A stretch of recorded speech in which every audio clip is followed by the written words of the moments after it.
रामकृष्ण हरी. रामकृष्ण हरी. तयारी झाली ना? तयारी तर झाली, पण पण काय? गेली 2 दिवस याची तब्येत बरी नाही आहे. चक्कर येऊन पडली होती. आता डॉक्टरांनी सांगितलंय की तिला आरामाची गरज आहे. मग अशा अवस्थेत हिला सोडून मी पंढरीला यायचं म्हणजे काही समजत नाही बघ, काय करायचं. तरीही म्हणते की तुम्ही जा म्हणून, पण कसं जाऊया? ह्या वर्षी म्हटलं होतं वारीला जाईन म्हणून, पण हा असा प्रसंग येईल वाटलं पण नव्हतं कधीच.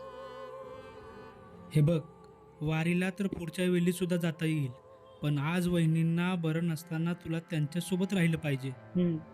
आणि पांडुरंगाची सुद्धा हीच इच्छा आहे, म्हणून तू यावेळेस नको येऊस. हम्म. आणि काही काळजी करू नकोस, पांडुरंग सर्व बघतोय. तू पण सांभाळून जा. आणि पांडुरंगाला आणि माई रखुमाईला सांग की ह्या वेळेस काही यायला भेटलं नाही, पण पुढच्या वेळेला नक्की आम्ही दोघं पण येऊ. या वेळेला फक्त माफ कर, तुला वचन दिलं होतं म्हणा. ठीक आहे. काळजी घे वहिनींची.